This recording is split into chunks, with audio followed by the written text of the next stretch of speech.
¿Cómo están ustedes? Esta es una nueva edición de El Campo, la industria verde, otra vez en modo virtual. Seguimos en la cuarentena, pero la tecnología nos permite seguir adelante con nuestro programa casi con normalidad.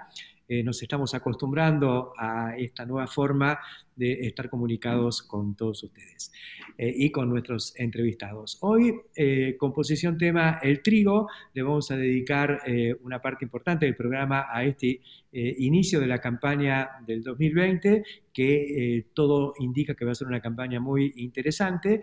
Conversaremos primero con Jorge Bassi, que es el titular de Fertilizar, la cadena de los fertilizantes en Argentina, para que nos pinte un poco el panorama de cómo están percibiendo la actitud de los productores frente a el nivel tecnológico que se va a aplicar en esta campaña triguera. También sobre trigo vamos a hablar con Néstor Machado, que es el líder de Klein, una compañía de semillas que el año pasado cumplió su primer siglo de vida y que tiene mucho para contarles. Es un hombre con una experiencia enorme, una trayectoria extraordinaria y que me parece que nos puede pintar un panorama de dónde estamos parados hoy en materia de oferta varietal. ¿Cuál es la genética con la que contamos y cuáles son un poco los caminos que está siguiendo esta potentísima industria argentina? Luego hemos invitado a Guillermo Guille Alonso, un gran profesional, un gran técnico con una trayectoria en compañías de primera línea, de semillas y de agroquímicos y de servicios a los productores, que en los últimos días lanzó un poco el desafío de ir hacia una agricultura más biológica y menos química, lo cual despertó bastante polvareda, todo un tema muy interesante, pero creo que vale la pena conversarlo con él y tomar el alerta que él nos está planteando, porque su visión surge en buena medida de lo que él ve como una demanda de la sociedad. Y como siempre, Jorge Castro con su visión sobre lo que está pasando con el mundo agroalimentario ahora en el marco de la pandemia. Enseguida empezamos entonces. El Río con Hidrovía. 9 años agilizando la salida de más del 70% de las exportaciones argentinas. Hidrovía, vía libre para exportar. Aceitera General Dehesa. Acopiamos confianza. En un mundo donde todo cambia, qué importante es encontrar el rumbo. Rumbo Nord, directo al crecimiento. Buenas semillas, buenos negocios. Nord. En Barbechos, aplica 2,4-D Dédalo Elite, mitad de activo, mínima volatilidad y sin olor. Nanotecnología Red Surcos es sustentabilidad agrícola.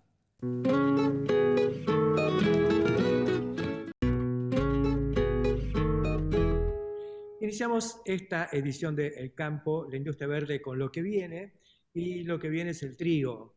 Ya estamos un poquito en la pre-campaña, calentando motores, y queremos saber un poco cuál es la actitud de los productores respecto a la demanda, a la intensidad tecnológica. Un tema que queda muy representado por lo que se espera en materia de fertilizantes. Por eso queremos conversar con el titular de la cámara que de alguna manera coordina al sector fertilizantes, que es la organización Fertilizar. Vamos a conversar con Jorge Bassi. ¿Cómo estás, Jorge? Buen día. Buen día, Héctor. Un gusto saludarte a la distancia. Bueno, pero por lo menos podemos hablar y profundizar y dedicarnos a analizar un poquito dónde estamos parados, cómo está percibiendo Fertilizar la actitud de los productores frente a la demanda tecnológica y concretamente fertilizantes. Mira, vemos un productor interesado en hacer el trigo bien. Nosotros, de hecho, la presentación que hicimos llamamos capitalizar la experiencia en trigo. ¿Por qué? Porque las últimas campañas de trigo se mejoró mucho el uso de tecnología. Este uso de tecnología, especialmente el fertilizante nitrogenado, permitió lograr altos rendimientos con buenos contenidos de proteína. Y esto ya es una historia aprendida. Cuando uno mira el promedio de dosis de fertilizantes utilizado en Argentina había bajado mucho en el periodo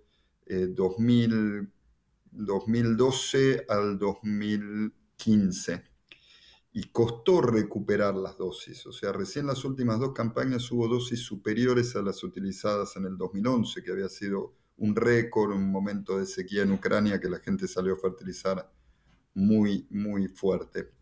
Entonces, hoy entendemos que hay una muy buena experiencia, que sabemos manejar el cultivo de trigo, que entendemos que para lograr ese doble objetivo de rendimiento y calidad hay que manejar bien el nitrógeno, que para tener un trigo exitoso hay que manejar bien todo el resto de los nutrientes, fósforo, azufre y zinc, y que el productor está en condiciones de capitalizarlo porque a pesar de todos los vaivenes que ha tenido el mundo y la economía argentina, las relaciones insumo-producto son buenas, son por lo menos igual de buenas que en los últimos 3 años. Interesante este primer párrafo. Lo que ha sucedido con el trigo fue que estuvimos experimentando un cambio muy fuerte en la paleta de variedades, en todo lo que tiene que ver con la irrupción de trigos de mucho mayor potencial de rendimiento, pero frente a una menor utilización de fertilizantes, nos encontrábamos con que, por un lado, no se expresaba todo ese potencial y, segundo, teníamos una merma de calidad. Vos decís que ahora se ha, de alguna manera, incorporado de forma bastante definitiva esta idea de darle de comer bien a esta genética. Y claro, y si uno ve las tendencias a nivel Argentina, que son tendencias difíciles de analizar porque se mezclan muchos factores, pero ve que el aumento de dosis tuvo un impacto en rendimiento, pero sobre todo un impacto en proteína. Es más importante el impacto en proteína que en rendimiento, porque es lo que vos decías, la introducción de estos trigos son trigos muy voraces con una capacidad de rendimiento excepcional, pero que no tienen problema en diluir la proteína si no tienen nitrógeno. Entonces teníamos no una merma tan importante, aunque era una merma en rendimiento, como sí una merma en proteína. Y cuando hablo de proteína, hemos llegado a tener una cosecha entera con una proteína menor a 10. Esta es una buena experiencia del agro argentino, porque el sector exportador fue capaz también de tomar este enorme crecimiento de las exportaciones argentinas. Vos manejás mejor los números que yo, pero hemos pasado 3, 4 millones de toneladas a exportar prácticamente 13 o 14 en la última campaña. Entonces, ese salto no solo habla bien del productor que mejoró el negocio, sino que todo el sistema lo respaldó y lo acompañó. Vos mencionabas el tema de la respuesta al nitrógeno, pero también dijiste muy rapidito y al pasar que el tema también es fósforo, potasio, zinc. ¿Eso también está relacionado con proteína o fundamentalmente con rendimiento o reposición de nutrientes? No, el nitrógeno es el que está muy relacionado con proteína. De hecho, la mejor correlación es dosis con proteína por hectárea, digamos, porque la proteína está hecha de nitrógeno. En la medida que pongo más nitrógeno en el sistema, tengo más proteína. Después hay que ver si esa proteína se expresa como kilos con una proteína estable o como si una mejora en proteína. Pero los otros hacen mucho al rendimiento y a la estabilidad del sistema. Y hay un concepto que es interesante darlo vuelta. Cuando empezó el fertilizante, hacíamos mucho hincapié en un diagnóstico de suelos que fuera asertivo. Decíamos, este suelo de Balcarce tiene de todo menos fósforo. Le pongo fósforo y explota. Entonces había que hacer un análisis del suelo, poner el condimento que le faltaba a la salsa para que el sistema funcione. Ahora tenemos que ir a la prueba inversa. Tenemos suelos desgastados. Tenemos que realmente estar seguros que no le falta zinc, que no le falta azufre, que no le falta fósforo, para decidir sacar a ese nutriente de nuestra fertilización. ¿Por qué? Porque ese desgaste ha hecho que los nutrientes empiecen a estar en menor medida de lo que el cultivo lo necesita en gran parte de la pampa húmeda. Entonces yo lo que creo es que como productores y como técnicos lo que tenemos que hacer es dar vuelta a la prueba, ¿no? Ya no es necesario comprobar que el nutriente no está. Es necesario comprobar que el nutriente está, porque la lógica es que no esté. Claro, el punto de partida es ver lo que se va a llevar y poner por lo menos eso, que el nutriente esté. Claro, pero no dar por supuesto que está el zinc. Hay que hacer Sí, el análisis de nutrientes para saber si está el zinc. Y en general también lo que uno ve, por ejemplo, con el azufre, es que aplicando azufre se hace mucho más eficiente el uso del nitrógeno. ¿Sí? ajá. Y aplicando zinc el zinc es más parecido al fósforo. No solo estoy utilizando mejor los otros nutrientes, sino que además estamos viendo respuesta en la soja de segunda. Al final del camino lo que nosotros queremos es un cultivo que no tenga limitantes para utilizar bien lo que no podemos entregarle, que es el agua. Entonces, cada milímetro de agua que pasa por la planta tiene que pasar por una maquinaria altamente eficiente. Y una maquinaria altamente eficiente es una maquinaria bien nutrida. Jorge, ¿existe en toda esta problemática relativamente nueva que estás planteando, como incorporar otros nutrientes, azufre y demás, una oferta y un servicio de análisis, digamos, acorde con esta necesidad? Sí, a ver, en lo que es la oferta de fertilizantes, bueno, algo que traigo a colación de la primera pregunta, una buena noticia es que vemos una buena demanda de fertilizantes, pero además una demanda firme en productos que son un poco más caros, pero que tienen zinc, azufre, ya sea en formulaciones granuladas como en líquidas. O sea, vemos que esos productos, el productor agropecuario está interesado en productos que le dan esos beneficios a pesar de que impliquen un aumento de la inversión. Eso habla de un productor orientado a seguir mejorando la productividad. Y la oferta es realmente interesante, está en todos los puertos disponibles y cualquier productor que quiera buscar tiene diferentes empresas que le ofrecen diferentes formulaciones. Hay una discusión enorme con lo que es análisis de suelo, y en esa discusión yo creo que pierde en realidad el que menos análisis de suelo hace. El análisis de suelo, como cualquier otro indicador que podamos tener de un sistema, hay que dominarlo, hay que manejarlo. Y ese dominio se da con la repetición. En general vemos una discusión sobre los análisis de suelo en aquellos productores que se alejan más de la herramienta y la usan circunstancialmente y si hay un error no pueden darse cuenta de que hay un error. El análisis de suelo hay que entenderlo, por ejemplo, el nitrógeno es más importante lo que es nitratos disponibles a la siembra en este momento para trigo, es la herramienta que debemos salir a medir. Si el suelo es profundo de 0 a 60, en fósforo es Bray-Kurtz y nos da una indicación distinta a la del nitrógeno. En zinc, aunque parezca raro porque es un nutriente más nuevo, para maíz el INTA lo ha calibrado muy bien y tiene muy buena confiabilidad. Para maíz y para trigo terminamos usando la misma escala, lo extrapolamos. Y el azufre es un nutriente que da problemas, que no es tan fácil de diagnosticar por suelo. Y todos los laboratorios tienen estas mediciones. Y hay otras mediciones muy interesantes como nitrógeno mineralizable que nos habla de cuán viva está la materia orgánica y cuánto puedo esperar de la misma. Me parece que la oferta está, pero que la práctica hace al... Había un viejo adagio que la práctica hace a ver si nos lo acordamos, al El maestro, hábito no ¿no? hace La al... práctica hace al maestro. Mira, Y en ese sentido, el análisis de laboratorio hay que estudiarlo y dominarlo. más que interesante lo que nos estás comentando. Vos sabés que el otro día, bueno, yo escribí una nota para el newsletter de Aire Rural y me acordé un poco del debate que había cuando se instaló Profértil, ¿no es cierto?, respecto a una cosa que me había dicho Alieto Guadani, que decía, muchos van a decir que, bueno, se hace una fábrica para exportar, vamos a exportar más manufacturas de origen industrial, pero después me decía, pero si resulta que en lugar de exportar todo este fertilizante, se lo aplicamos al trigo y exportamos más trigo, en realidad estamos exportando fertilizante a través del trigo. Lo mismo que la importación es algo así como la admisión temporaria. Entra un insumo, se convierte en trigo y exportamos más trigo. Le agregamos valor ya sea al insumo de fabricación nacional como al importado. ¿Cómo lo ves?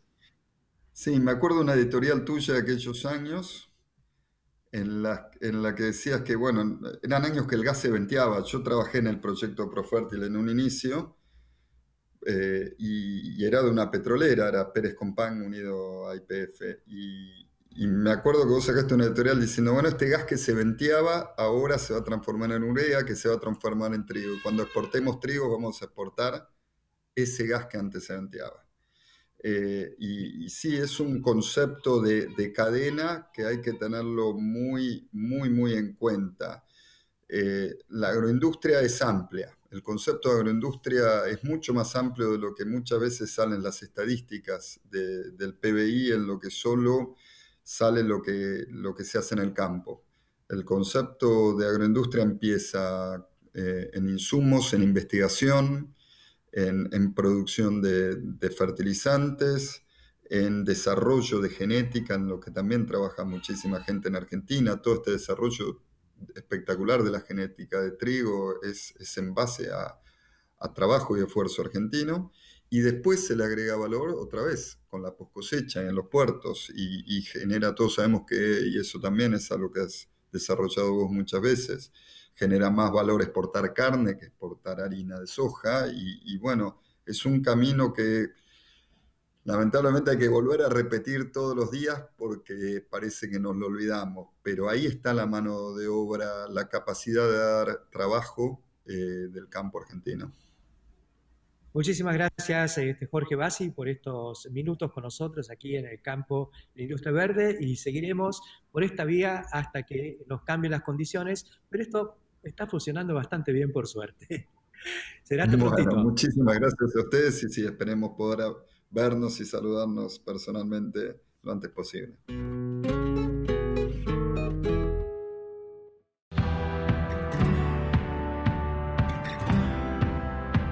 En plena cosecha pueden faltar camiones, pero lo que nunca te puede faltar es un buen stock de IPESA Silo. Una vez que arrancamos, no paramos. Imagina poder crecer sin límites. IPESA Silo.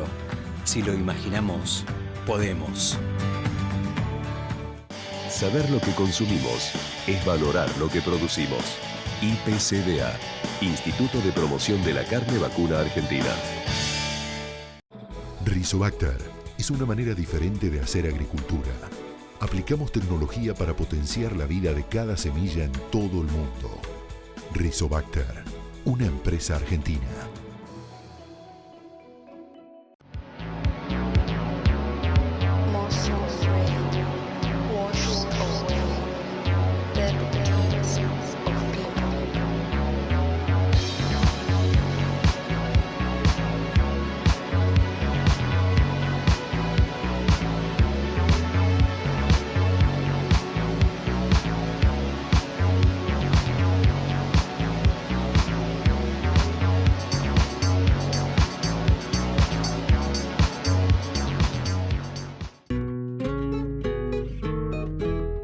Y continuamos en el campo de la industria verde y continuamos también con el tema trigo, que recién conversábamos con Jorge Bassi de Fertilizar, y él había dejado un poco la mesa servida hablando del fantástico cambio genético que hubo en los últimos años, que está obligando a darle de comer muy bien este trigo. Vamos a hablar entonces con uno de los factotum de este desarrollo genético, con una compañía señera en la genética de trigo en la Argentina, como es el criadero Klein. Estamos conversando con Néstor Machado, breeder de esta compañía. Buen día, Néstor, ¿cómo estás? Buen día, Héctor, ¿cómo están? Acá estamos, estoy en Mar del Plata con una tormenta muy fuerte, un temporal importante y bueno, seguimos acumulando agua en el perfil por ahora. Eso está bueno porque necesitamos que toda esta paleta de productos nuevos que se han ido lanzando en los últimos años estén bien comidos y bien llovidos. El criadero el año pasado cumplió su siglo de vida, ¿no es cierto? ¿Cuáles son los cambios que vos estuviste viendo en los últimos años? Yo diría cambios paradigmáticos en la búsqueda de nueva genética. Fuimos los que empezamos todos hacia lo que hoy ya es una palabra ultra conocida y aceptada que se llama siembra directa.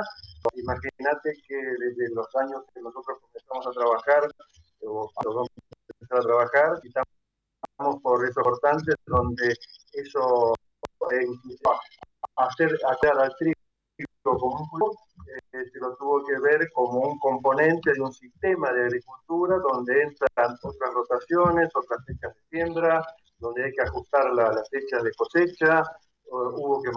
Aprendimos y pasamos, y fue un aprendizaje muy importante, bastante largo, el uso de los fungicidas, cuando hasta digamos, los 90 el uso de fungicidas era una cuestión limitada a situaciones muy particulares. Después empezó a ser una cosa de uso corriente, hoy en día es una cosa aceptada, los precios ayudaron, y la introducción de germoplasma de otros orígenes hizo que fuera prácticamente una obligación usar la protección de cultivos a través de moléculas nuevas que se fueron desarrollando, y todo eso siempre teniendo en cuenta fundamentalmente el rendimiento. Siempre el rendimiento avanzó en los últimos años en forma ininterrumpida. Yo creo que fue una constante. En ese sentido, vamos a estar tranquilos. Si miramos las estadísticas y la comparamos con lo que pasó y pasa en otros países, hemos tenido muy importantes. Todo lo que se relaciona con la genética de resistencia a las enfermedades, el tema de enfermedades los últimos años, hubo un momento que hubo un poco de tranquilidad en lo que hace enfermedades más comunes, enfermedades nuevas, no parecen novedosas como estamos viviendo en otros enfermedades clásicas, las máquinas de hoja ya, a lo largo de los años tuvieron sus periodos de pasar a ser problemas muy serios, a pasar casi desapercibidos, luego pasan unos años y vuelven a presentarse, como ejemplo de lo que estamos hablando ahora de la roya amarilla, o lo que antes llamábamos brumal, o roya de la gruma. Hace muchos años atrás era un tema a considerar, lo teníamos muy en cuenta. Hubo variedades allá por el año 30, mirá de dónde estoy hablando, que tuvieron que ser retiradas del mercado por infecciones de roya amarilla. Luego pasan los años, la enfermedad no aparece, no es un problema, en la selección no es necesario aplicar ningún tipo de restricción. Entonces empiezan a aparecer, hay cambios genéticos, hay razas nuevas, hay nuevos tipos de virulencia, y bueno, y vuelven a ser lo mismo, por ejemplo, con la roya negra, el tallo. En su momento, hace años, era muy limitante. Nosotros le tenemos mucho respeto porque es una enfermedad que cuando ataca, sobre todo cuando ataca temprano, es bastante, hace un daño tremendo. La reducción del rendimiento es muy importante. Y bueno, ahí hay alguna explicación con la introducción de algunos germoplasmas con resistencia, pero por muchos años no tuvimos necesidad de hacer selección. Y ahora últimamente estamos volviendo a ver algunos casos donde la infección es importante y nosotros tenemos que usar nuestros remedios. Porque siempre, como nosotros decimos, es el más barato, la parte genética, pero sí, complementada con el uso de agroquímicos. Así que los cambios eso siguen. Néstor, es lo que te quería comentar. Justamente hoy, no diría que se puede bajar la guardia, pero sí en los trabajos, en las búsquedas de tolerancia o resistencia a enfermedades, uno cuenta también con que al final del día hay herramientas que vienen del mundo de los agroquímicos que pueden llegar a ayudar. Sí, correcto. Y lo que me parece que, no sé, es un punto de vista, hay de todo tipo de opinión, pero nos parece que lo más inteligente es la combinación racional de los dos recursos, el genético con el químico. Para darte un ejemplo sencillo, si nosotros seleccionamos una variedad, nosotros, en nuestro proceso, que es tener muchas líneas, de las cuales hacemos un proceso de evaluación en muchos ambientes, y bueno, y ahí es donde observamos, más que nada lo que buscamos son defectos. ¿Cuáles son los defectos? Y además de las virtudes. Y si, por ejemplo, en lo que hace al un tema roya, puede ser susceptible a la roya naranjada, la roya amarilla, la roya del tallo, puede ser susceptible a una, a dos o a las tres. Bueno, ahí es donde tenemos que aplicar un criterio y decir, bueno, puedo hasta este nivel, pero alguna línea que en el proceso de selección se muestra susceptible a las tres royas, eso lo consideramos una condición prácticamente inaceptable, porque por más que lo combinemos con un agroquímico, eso nos llevaría a la posibilidad, por lo menos a la posibilidad, de tener que llegar a la tercera aplicación, una segunda seguro, y pues la tercera, eso sería inaceptable. Entonces, la combinación racional del recurso genético con los productos químicos nos parece que es la alternativa válida, que es la que tenemos que utilizar, por lo menos bajo nuestros valores de producción. ¿Vos considerás que con la paleta de productos entre lo que está ofreciendo Klein y lo que tiene el resto de las compañías, estamos bien cubiertos en materia de protección contra enfermedades? Yo creo que sí, y en eso recalcamos otra cuestión. Por ejemplo, lo que llamamos variabilidad. Digamos, si lo miramos como país productor, como zona productora, como si yo fuera un asesor de un establecimiento de muchas hectáreas, la recomendación que le hacemos es tratar de hacer una... para ese caso es importante otro tema que no se maneja mucho, y es el origen genético de cada una de las variedades que uno va a usar. Se da, porque en este momento, por ejemplo, nosotros en el mercado hay aproximadamente, estamos rondando las 100 variedades comerciales, más o menos. Este año no hice el balance final, pero anda alrededor de ese número. Y hay unas, por ejemplo, hay unas de ese número, digamos, teórico, 100, hay alrededor de 20 cereales que parten genética, es un padre en común. Hay un padre que fue muy en los programas de mejoramiento, entonces está presente en un montón de variedades. Eso, de una manera, puede llegar a ser un factor de riesgo, compartir que la genética sea muy similar, porque el día que esa genética quiebre la resistencia, el daño va a ser extensivo, va a haber muchas hectáreas con ese tipo de material genético, y si quiebra en un lugar, va a quebrar en un montón de hectáreas y el daño va a ser importante. Por eso es importante mantener una diversidad en términos del perfil sanitario de cada una de las líneas. Esto es una cuestión que hay que tener muy en cuenta, y bueno, puede ser una buena defensa, y eso no afecta para nada, ni los términos de calidad, ni los términos de rendimiento. Pero hay que tener en cuenta la diversidad genética al momento de elección de variedades. Parece muy interesante como política macro, ¿no? Como política privada, pero macro, donde las compañías lo que están haciendo, compitiendo entre sí, es darle más variabilidad al germoplasma y salir un poco del inbreeding que comentabas un poco. Hay un padre que está en demasiadas variedades. Exactamente. Claro, porque se da una condición que cuando aparece una variedad que actúa como buen padre, todos los mejoradores, todos los distintos programas en el país, hay entre 15 y 20 programas de mejoramiento que están teniendo presencia, bueno, todos empezamos a usar el mismo porque ese nos da resultados. Al final del proceso sucede que hay un buen número de variedades que están compartiendo alguna genética. Ese es el tema que hay que tener en cuenta.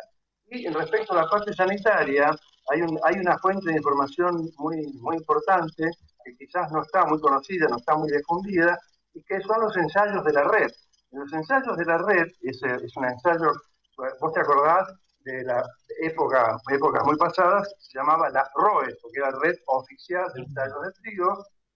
Allá por los 90 dejó de ser la red oficial y pasó a ser una red de ensayos que la manejamos entre el INASE y la mayoría de los criaderos que están presentes en Argentina, incluyendo al INTA con sus estaciones experimentales. Esa red de ensayos, que este año, el año pasado, por ejemplo, si mal no recuerdo, hubo ensayos en 25 localidades que cubren prácticamente todas las regiones trigueras del país, llegando inclusive hasta el NOA INEA. Pero las principales, la 2 Sur, la 2 Norte, la 4, la 3, la 5 Sur, 5 Norte, todas tienen localidades con ensayos, y en esos ensayos ahí medimos el rendimiento, obviamente, pero ahí también se toman enfermedades. Y esa información está disponible, eso está en la página del INASE, hay una pestaña donde dice ensayos de la red. En esos ensayos de la red está por año y por localidad, y en cada localidad están todos los datos del rendimiento de todas las variedades comerciales, porque es obligación participar de esa red de ensayos, y ahí hay una información sanitaria muy importante. Además de la que publica el INTA, la estación Bordenave, con su Departamento de Patología no todos los años nos aporta mucha información, pero ese es un dato que debería ser usado, además, por supuesto, del comportamiento gastronómico, ¿no? De fecha de producción, fecha de cosecha. Pero el perfil sanitario es una información que debería ser tomada en cuenta por lo que decíamos al principio, usando eso y además de la información que nosotros obtenemos en lo que hace de todos estos nuevos productos para la protección del cultivo. Ese me parece que es el manejo racional e inteligente.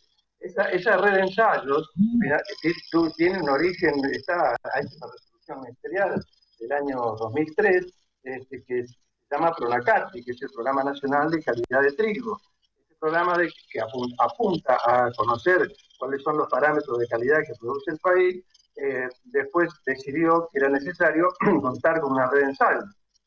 O sea, eso está protocolizado, está estandarizado, es una información muy sólida, muy valedera, muy por promedio, porque muchas veces usar el dato de un año te puede llevar a conclusiones equivocadas. Es muy importante ver la evolución y por lo menos, temas de bienio, tomar promedio de 2 años. A veces tomar una localidad, un año, te puede llevar a decisiones no tan correctas. Tomar bienios y tomar varias localidades, ver cómo se comporta más de un ambiente, ayuda a hacer una elección más acertada. Por eso insisto, en la página del INASE está esa información, hay trabajo de la estación experimental de Balcarce, en la propia Heredero Klein hay acceso a esa información de los ensayos con evidencia y con calidad. Es una red de ensayos que genera una base de datos muy útil, que tiene que ser, me parece que no está siendo utilizada como merece, porque la información es muy sólida y concluyente. Muchas gracias, Néstor, por estos comentarios. No tenemos más tiempo para continuar con esta tan rica nota. Te agradecemos muchísimo y nos vamos a comunicar próximamente para seguirla. La campaña todavía no empezó. Todavía no empezó, pero ya estamos largando. Prácticamente las condiciones son buenas. La palabra clave es incertidumbre. No sabemos qué va a pasar, pero trataremos de hacer las cosas lo mejor posible porque siempre hay que mantener el sistema sostenible, sustentable a través del tiempo y garantizando buenos resultados. Gracias, Héctor, por tu llamado.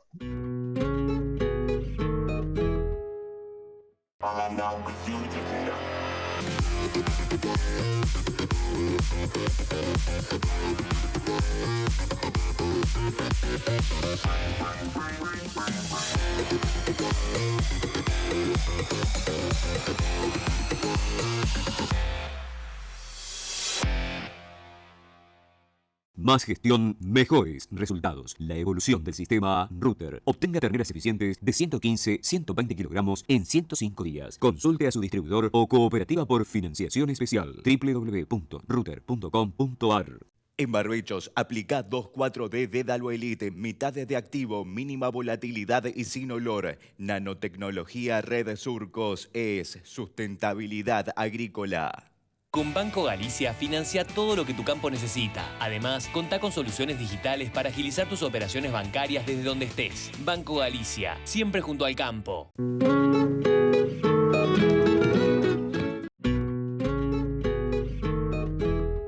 Continuamos en el campo, la industria verde.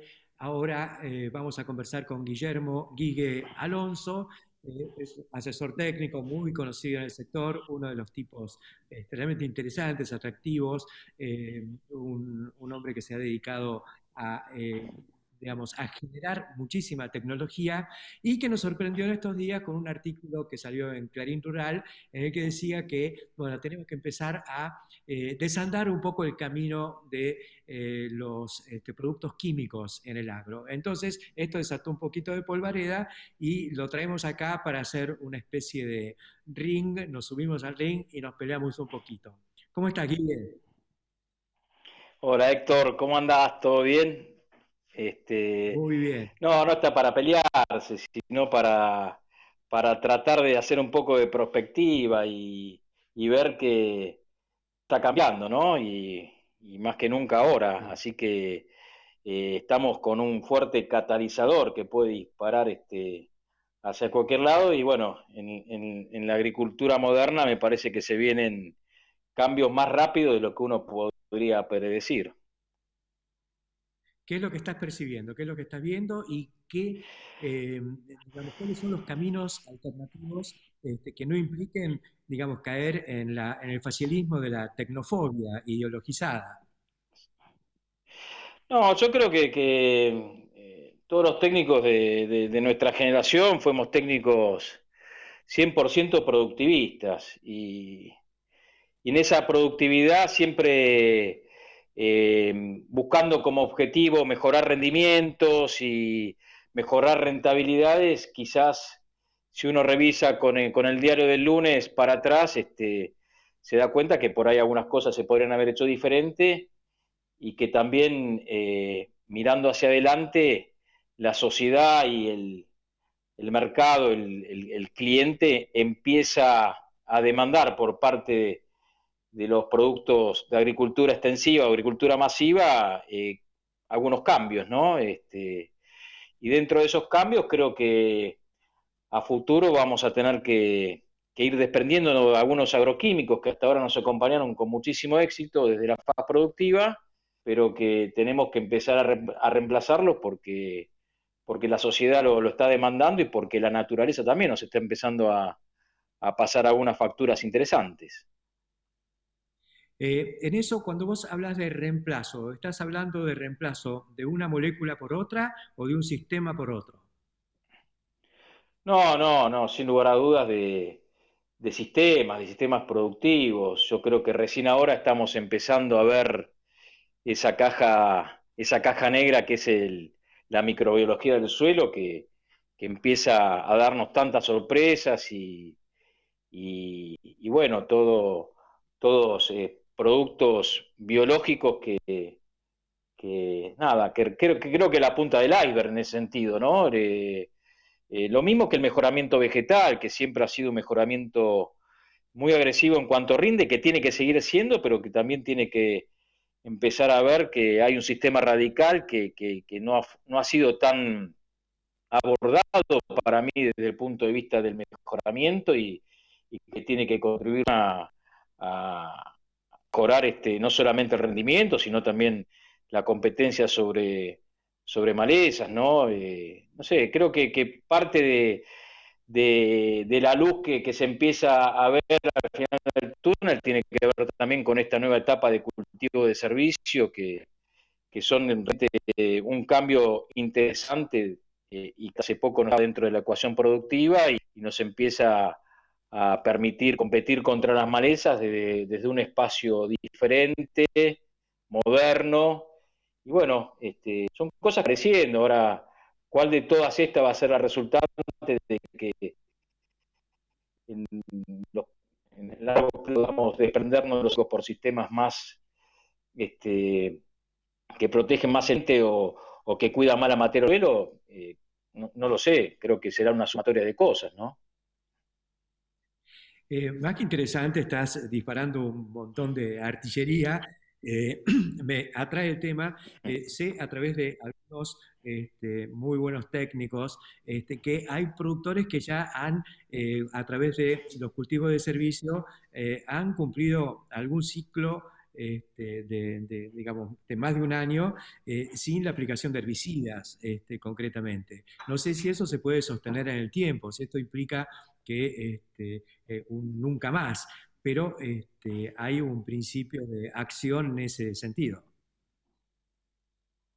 No, seguro, con las herramientas de hoy, no, te digo desde ya que no. Estamos pensando en un sistema para adelante. Es muy difícil con la foto de hoy poder cambiar todo un sistema. Tienen que aparecer novedades, herramientas nuevas y también aprender un poco de lo que se hizo mal en el pasado. Yo creo que tenemos también un mensaje, todo hacer lo mejor, pero quizás yo recuerdo siempre, por ejemplo, en el tema malezas, que es quizás un ejemplo tan contundente, cuando arrancó el maíz RR, que sinceramente pensamos que era una buena contribución si no se masificaba, si se podía acotar a determinados ambientes. Yo creo que los aspectos tecnológicos son excelentes, pero cuando se empiezan a aplicar y extender en toda la día, empezamos a tener dificultades y realmente después la devolución, la contracara de eso o el contraataque de la naturaleza suele ser bastante complicado y volvemos de nuevo a foja cero. Entonces, creo que es tan bueno esos aprendizajes para plantear la agricultura del futuro, una agricultura extensiva que tiene que estar de acuerdo a las necesidades que hoy nos están marcados de ambientes, y está bueno por eso ponerse del otro lado del mostrador, porque uno siempre se puso de este lado defendiendo las cosas que saben que se hicieron bien. Hoy trabajamos casi todo con banda verde, la verdad que estamos mucho mejor que años, pero el mundo urbano no lo sabe eso, y sin embargo nos están pidiendo cambios, así que tenemos que tratar de utilizar toda la ingeniería tecnológica y de sistemas para tratar de cambiar, ¿no? Como está pasando en todos lados, o sea, seguramente la agricultura, la venta el comercio de granos, el comercio de insumos en el mediano plazo será a través del e-commerce, y vamos a tener que ir todos hacia ese lugar y hacer un cambio transicional. Así que nada, el disparador fue ese, básicamente, tratar de interpretar, hacer un poco de perspectiva de lo que podía llegar a pasar en una agricultura que se planteara menor adopción de agroquímicos y reemplazos por retencia del cultivo o por algunos productos biológicos que pueda reemplazar a herbicidas, fungicidas o demás. Creo que algún camino hemos recorrido en esta dirección. La Argentina debe ser el país que más inocula las leguminosas en el mundo, lo cual le está dando mucho camino también, mucho prestigio y negocios a empresas que están instalándose en el exterior para colocar estos productos.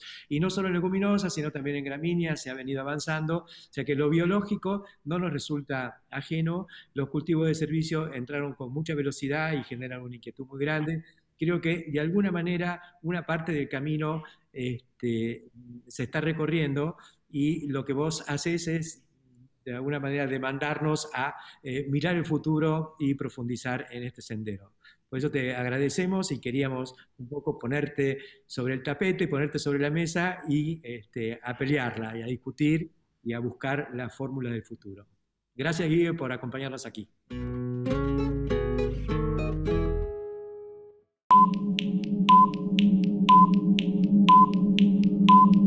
Prepárate para arrancar con todo. La planificación de tiempo marca la diferencia. Reserva ya mismo la línea de herbicidas de FMC.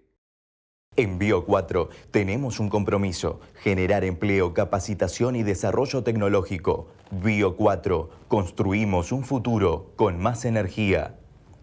En Nucid queremos que pienses en grande, como nosotros. Por eso te ofrecemos sorgo silero, granífero y forrajero, girasol y maíz para que crezcas al máximo de tu potencial. Nucid, más allá del rendimiento. Seguinos en nuestras redes o ingresa a www.nucid.com.ar. Somos especialistas en tolvas autodescargables. Somos pioneros en la maquinaria agrícola argentina. Somos Cestari.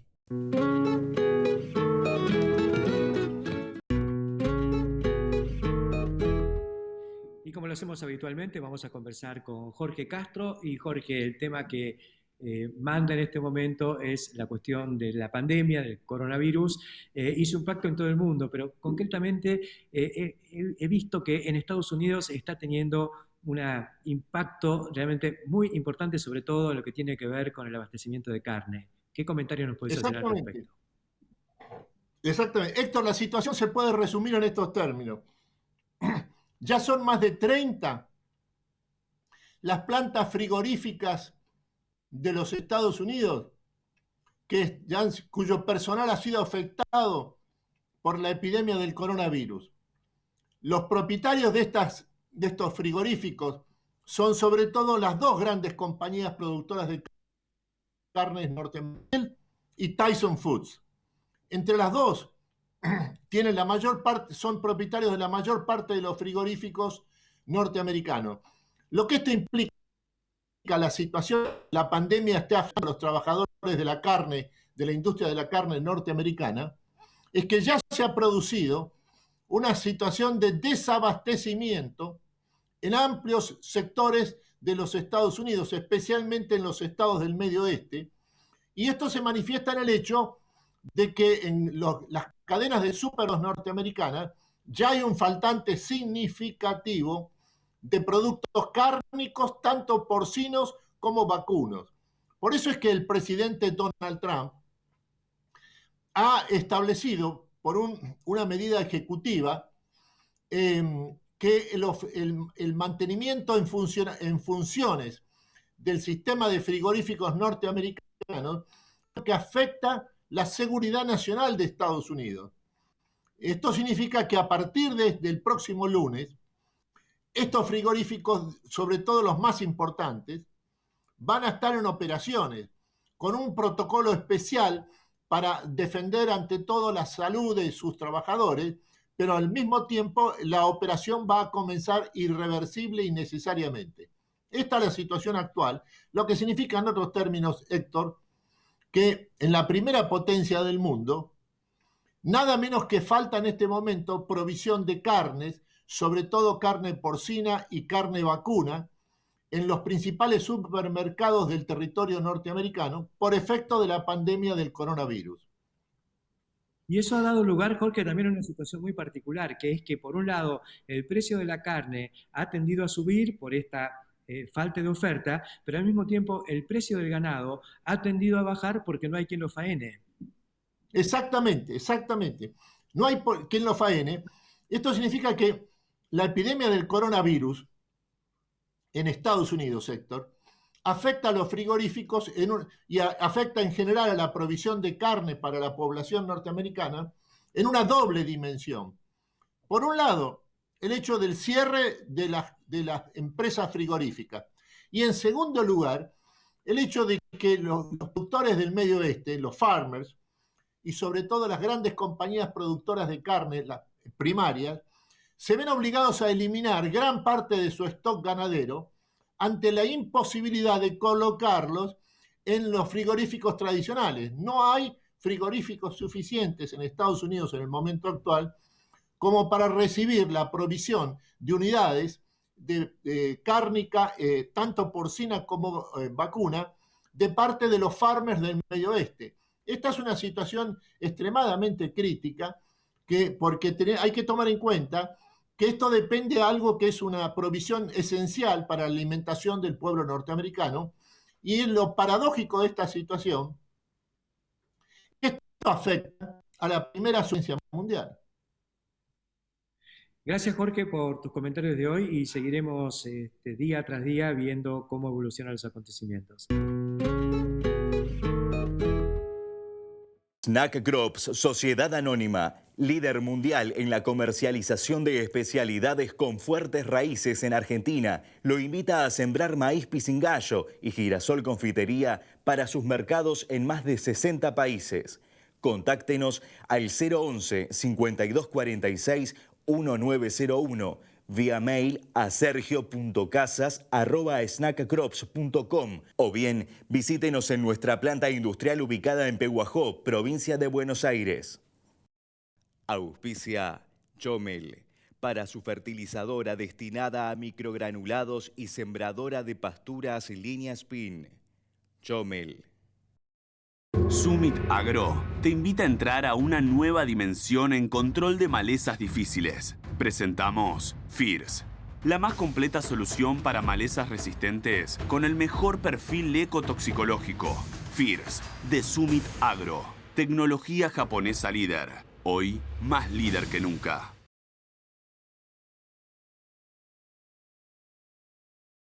Empezar viendo una dificultad y terminar brindando soluciones de movilidad para todos. Por eso, creamos Toyota Mobility Services, para que las personas que tienen necesidades de movilidad puedan solucionarlas. Uno de los corolarios que viene dejando el coronavirus es que la agricultura pasó, según dice Manuel Otero, titular del Instituto Interamericano de Cooperación para la Agricultura, de villano a héroe. No me gusta la palabra villano, pero el campo de cara a la sociedad había aparecido en los últimos meses, años, como el malo de la película, por las formas de producir, sufrió ataques de todo tipo, también ataques muy ideologizados. Y tampoco me gusta la palabra héroe, porque me parece que tener el privilegio de estar en este sector y poder trabajar mientras otros no pueden trabajar es realmente algo que nos destaca, porque esta es una actividad comercial, es una actividad que tiene que ver con la empresa, con el negocio, y poder hacerlo y al mismo tiempo recibir el reconocimiento social es realmente un privilegio. No hay que buscar esa imagen de héroe, sí había que mejorar la imagen y nos encontramos con una situación que hace que estemos, yo pienso, un poco mejor que antes de la pandemia en este sentido. Pero también muchas de las cosas que se han dicho y que han dejado al sector bien posicionado para recrear el contrato social con los consumidores entre campo y ciudad, lo tan meneado campo-ciudad, hoy está mejor encarrilado. Pero me parece que hay que agregarle insumos porque todavía no se entiende, porque nos van a decir, sí, el campo es muy importante, pero no genera empleo. Bueno, ahora ya sabemos que se genera empleo, porque hubo que liberar el trabajo de los camioneros que reclamaban para eso, y el trabajo de mucha gente que tiene que cargar los barcos en los puertos, y todo eso funcionó, y funcionó el ingreso de divisas, y entonces sabemos que si bien la economía está hecha trizas, hay un flanco que no ha sufrido tanto como es precisamente el de las exportaciones y el de el acceso a las divisas que tanto necesitamos. Pero hay más noticias para este boletín, y es un poco lo que hablábamos con Jorge Bassi. Ahora que hablamos de fertilizantes, yo recuerdo, y un poquito lo mencionamos en la charla con él, esta cuestión, aquel momentum de el lanzamiento de Profertil, una inversión de $1.000 millones. Y en aquel momento recuerdo que el secretario de Industria, Alieto Guadagni, me dijo, mire, Huergo, qué interesante, el año que viene vamos a exportar fertilizantes y supongamos que todo el resto quede igual. Entonces, los economistas van a decir, qué bien, la Argentina está mejorando su perfil económico porque está exportando más productos industriales y menos productos primarios. Pero si al año siguiente volcábamos todo ese fertilizante al trigo y exportábamos más trigo, entonces la sociedad o la economía argentina se iba a primarizar en la visión antigua o clásica. Y nada que ver, lo que estaba haciendo el trigo era agregándole valor al fertilizante. Y como recordaba también Jorge Bassi, porque esto ya lo he escrito en otras oportunidades, el fertilizante a su vez le agregaba valor al gas que antes se venteaba, y así como el silo bolsa le agrega valor también al polietileno, y el polietileno también se hace con gas, y el silo bolsa es un insumo de la producción agrícola porque se consume en su primer uso, más allá de que después lo podamos reciclar y darle un segundo o tercer uso, pero en realidad la función, el servicio que presta el silo bolsa es envasar el grano, y cada grano que se va se lleva un poquito de silo bolsa, que es un poquito de polietileno y un poquito de gas al mercado internacional. Hasta la semana que viene.